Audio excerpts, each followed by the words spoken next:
मेरे प्यारे बच्चों, आज मैं आप लोगों को संवाद लेखन के बारे में समझाऊंगी। संवाद लेखन कक्षा छठी से लेकर 10वीं तक रचनात्मक कौशल के अंतर्गत 5 नंबर का आता है, इसलिए अत्यधिक महत्वपूर्ण है आपके लिए यह संवाद लेखन समझना। संवाद, डायलॉग। संवाद है क्या चीज? हम जो वाक्य बोल रहे होते हैं, यह वाक्य बोलना ही संवाद कहना कहलाता है। संवाद, हम जितना बातचीत में कुशल होंगे, उतना ही हम संवाद सुंदर ढंग से लिख सकेंगे। कहा जाता है, जो व्यक्ति जितनी वाक पटुता प्राप्त किए होता है, वह उतना ही सुंदर संवाद लिख पाता है। संवाद लिखने के लिए सबसे पहली चीज आवश्यक है, आपके अंदर ज्ञान होना। ज्ञान प्राप्ति के लिए मेरे बच्चों, आपको अपने पाठ्य पुस्तक के अतिरिक्त ज्ञान प्राप्त करना चाहिए और इसके लिए सबसे अच्छा माध्यम है अतिरिक्त पुस्तकों का पाठन। आप जितना ही अतिरिक्त पुस्तकें पढ़ेंगे, उतनी ही आप दुनियादारी की बातों को, चीजों को सीख सकेंगे। इसलिए मेरे बच्चों, आपको तरह तरह की पत्र पत्रिकाएं व पुस्तकें लेनी चाहिए और उन्हें पढ़ना चाहिए। आप जितना पढ़ेंगे, उतना ही अपना ज्ञान बढ़ाएंगे और ज्ञान बढ़ाने से आपके अंदर रचनात्मक क्षमता आप अपने आप आ जाएगी। मेरे प्यारे बच्चों, रचनात्मक कुशलता, जिसमें कि अनुच्छेद, चित्र वर्णन, विज्ञापन आदि चीजें आती हैं, उसी में संवाद लेखन भी आता है। संवाद लेखन में कुशलता प्राप्त करने के लिए आपको बातचीत का अभ्यास भी करते रहना चाहिए।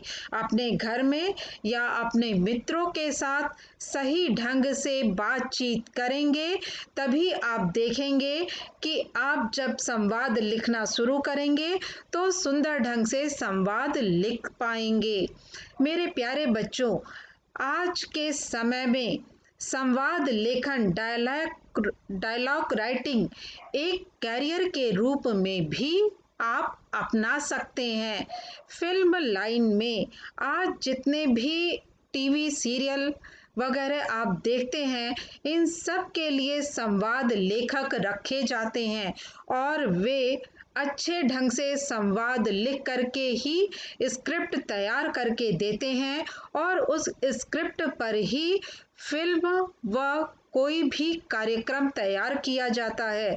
इस तरह से यदि आपने संवाद लेखन में कुशलता प्राप्त कर ली है, तो कैरियर का एक द्वार आपके लिए खुल गया है।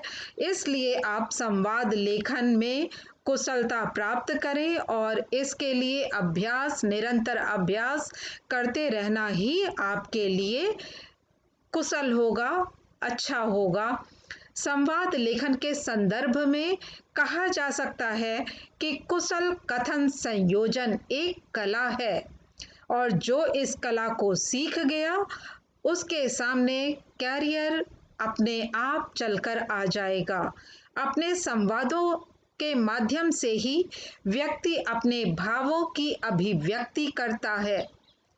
व्यक्ति कब, क्या, किससे और किस तरह और किस उद्देश्य से संवाद कहता है, यह बहुत महत्वपूर्ण होता है। इसलिए हमें संवाद संरचना के दौरान बहुत सोच समझकर बोलना चाहिए। सही, सटीक और तथ्यात्मक बोलना चाहिए। हमारी वाणी में गागर में सागर भरने वाली कला होनी चाहिए। हिंदी साहित्य के प्रसिद्ध कवि बिहारी दास जी के दोहों के लिए कहा जाता है कि देखन में छोटे लगें, घाव करें गंभीर। अर्थात बिहारी जी ऐसे कवि रहे हैं जो कम शब्दों में बहुत बड़ी व गूढ़ बात कह देने की कला में माहिर रहे हैं। यहाँ पर भोजपुरी की एक कहावत मुझे याद आती है, वही मुहवा पान खिलावे वही मुहवा पनही। अर्थात हमारी वाणी में वह ताकत होती है कि वह हमें दूसरों का परम मित्र बनवा देती है और अपने गलत तरीके से बोले गए वचनों की वजह से जूते भी खिलवाती है। अर्थात हम यदि गलत तरह की वाणी का प्रयोग करें, गाली गलौज का प्रयोग करें, तो दूसरा व्यक्ति हमें कभी भी सम्मान की नज़रों से नहीं देखेगा। समाज में हमारी इज्जत निम्न कोटि की हो जाएगी। अपने आप को ऊपर उठाने के लिए, अपने आप को सम्मानित बनाने के लिए सर्वप्रथम आवश्यक है कि हमारे संवाद बड़े ही सुसंस्कृत होने चाहिए, सुगठित होने चाहिए। संवाद लेखन के लिए मुख्य बिंदुएं क्या-क्या हैं, आपको किन बातों को ध्यान में रखना है, इस पर ही यहाँ पर मैं बताने जा रही हूँ। सर्वप्रथम जो आवश्यक है वह है संवाद सहज, सरल, सुगठित और स्वाभाविक होने चाहिए। आप जिन संवादों की रचना कर रहे हैं वह ऐसे लगने चाहिए कि वह बड़े ही सहज हैं, सरल हैं, उनमें ज़्यादा बनावटीपन, दिखावापन नहीं है। अतः स्वाभाविकता के गुण होने चाहिए। बच्चों, दूसरा जो महत्वपूर्ण बिंदु है वह है आपके संवाद प्रभावपूर्ण व असरदार होने चाहिए। आप जो बात कह रहे हैं वह बहुत ही प्रभावशाली होने चाहिए व दूसरों पर असर डालने वाले होने चाहिए। इसके लिए आपको भाषा आपकी सरल सहज होते हुए भी सुंदर ढंग से गठित होने चाहिए। आपके वाक्य संवाद अवसरानुकूल होने चाहिए। हमें अवसर का ध्यान रखते हुए ही संवादों की संरचना करनी चाहिए। जैसे खुशी का माहौल हो, आप किसी शादी में गए हैं, वहाँ पर आप किसी दुखपूर्ण बात को ले बैठेंगे, कुछ क्रोधपूर्ण बात को ले बैठेंगे, तो वह अवसरानुकूल नहीं कहा जाएगा। इसके साथ ही यदि आप किसी दुख के माहौल में गए हैं और वहां आप हंसने वाली बात करेंगे, तो वह अवसरानुकूल नहीं कही जाएगी। इसलिए हमें संवाद लेखन के समय यह अवश्य ध्यान रखना चाहिए कि किस तरह के अवसर के लिए हम संवाद लिख रहे हैं। संवाद की भाषा व्यावहारिक बोलचाल की होनी चाहिए। जिस तरह से हम बोलचाल में बहुत ही सहज होकर बातचीत कर रहे होते हैं, ऐसी ही बातचीत हमारे संवादों में भी लिखे जाने चाहिए, ताकि पढ़ने वाला यह कहे कि बड़े ही सहज ढंग के संवाद हैं। व्यक्ति की मानसिक स्थिति का भी हमें उसके संवादों से ही पता चलता है कि वह किस तरह के वाक्य बोल रहा है, किस तरह की बातें उसके मन के अंदर चल रही हैं। इसलिए हमें बहुत ही व्यावहारिक बोलचाल की बात संवाद अपनाने चाहिए। संवाद पात्र की सामाजिक स्थिति के अनुकूल होने चाहिए। जैसे हम अपनी नौकरानी से बात कर रहे हैं, किसी सब्जी वाले, फल फूल विक्रेता व किसी दुकानदार से बात कर रहे हैं, तो वह हमें देश काल व परिस्थिति देख करके बोलनी होगी। यदि हम सब्जी वाले से अंग्रेजी धारा प्रवाह अंग्रेजी में या संस्कृत निष्ठ हिंदी में बोलने लगें, तो हमारे वाक्य अटपटे लगेंगे। हमारी वाक्य संरचना उन पात्रों के अनुकूल ही होनी चाहिए, तभी हमारी बातचीत व्यावहारिक होगी। संवाद जिस विषय या स्थिति के विषय में हो, उसे स्पष्ट करने वाले होने चाहिए। अर्थात दो खिलाड़ियों के बीच खेल से संबंधित बातचीत ही होनी चाहिए। माता और पुत्री के बीच कुछ शिक्षाप्रद बातचीत ही होनी चाहिए। अगला बिंदु, संवाद को रोचक बनाने के लिए मुहावरे, लोकोक्तियां आदि का प्रयोग होना चाहिए। हास्य व व्यंग का भी पुट होना चाहिए ताकि हमारी बात पढ़ने वाले को, सुनने वाले को अच्छी लगे, उसका थोड़ा विनोद हो सके।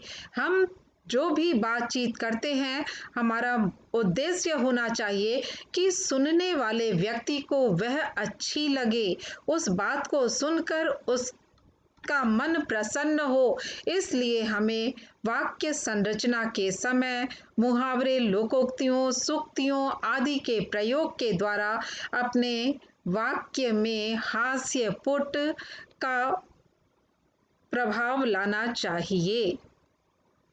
मेरे प्यारे बच्चों, यहाँ कुछ महत्वपूर्ण विषयों पर संवाद लेखन दे रहे हैं।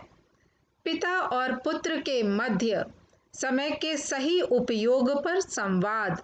पिता और पुत्र जब आपस में बातचीत करेंगे तो इसी तरह से करें कि पिता उन्हें सीख दे रहा है कि बेटा समय का सही ढंग से उपयोग करना चाहिए।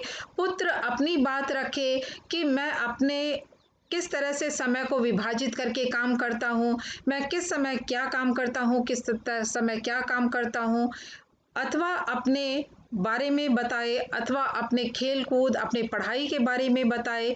यह होना चाहिए पिता पुत्र के मध्य समय के उपयोग पर संवाद। दूसरा विषय है खेल आगे टल जाने पर चिंतित दो खिलाड़ियों के मध्य संवाद। दो खिलाड़ी जो कि खेल आगे टल जाने पर अत्यधिक चिंतित हैं, अब कब खेल होगा, किस समय होगा, हमारे द्वारा किया गया इतना अभ्यास किस तरह से बेकार जा रहा है, आदि विषय पर संवाद होने चाहिए। मालिक और सफाई कर्मचारी के बीच यदि हम संवाद कर रहे हैं तो मालिक किस तरह से सफाई कर्मचारी को निर्देश देंगे कि यहाँ पर इस तरह की सफाई करो, यह सफाई का कार्य इस समय किया करो, आदि तमाम बातों को लेकर के उनके मध्य संवाद लिखा जाना चाहिए। वर्तमान समय लॉकडाउन के दौरान घर में काम को लेकर दो महिलाओं के मध्य संवाद के अंतर्गत आप ये दिखाएंगे कि महिलाएं आजकल बढ़े हुए काम को लेकर कितनी परेशान हैं।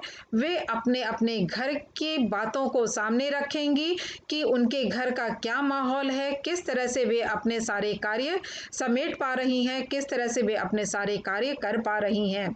पुत्री के द्वारा किए गए कार्य की सराहना करते हुए माँ और पुत्री के बीच संवाद होना चाहिए, या माँ अपने पुत्री के द्वारा किए गए कार्य से प्रसन्न होकर उन्हें पुरस्कार देते हुए कुछ अच्छे शब्द प्रोत्साहन हेतु बोलेंगी। इस तरह से संवाद होना चाहिए माता और पुत्री के मध्य। वास्तव में संवाद की सहजता ही सबसे बड़ी चीज होती है। हम संवाद में सहज, सरल व सुगठित वाक्यों के द्वारा ही अपने संवाद को प्रभावशाली बना सकते हैं। संवाद लेखन के अंतर्गत सबसे बड़ी बात यह ध्यान में रखने वाली है कि 10 वाक्य से अधिक के संवाद नहीं होने चाहिए। कोशिश करनी चाहिए कि 5 एक तरफ के संवाद हों व 5 एक तरफ के संवाद हों। संवाद अत्यधिक छोटे हाँ, हूँ, ना, हाँ वाले नहीं होने चाहिए। कुछ न कुछ छोटे वाक्य, 1-2 वाक्य लिखे होने चाहिए। इसके साथ ही आप को यदि शब्द देखने हैं तो शब्दों के लिए भी कोशिश करनी चाहिए कि 60-70 से लेकर 100 शब्दों तक में ही संवाद हो। बहुत ज़्यादा विस्तार करना भी सही नहीं होता है। 5 अंकों का ध्यान रखते हुए ही आपको अपनी परीक्षा हेतु संवाद लेखन की तैयारी करनी चाहिए।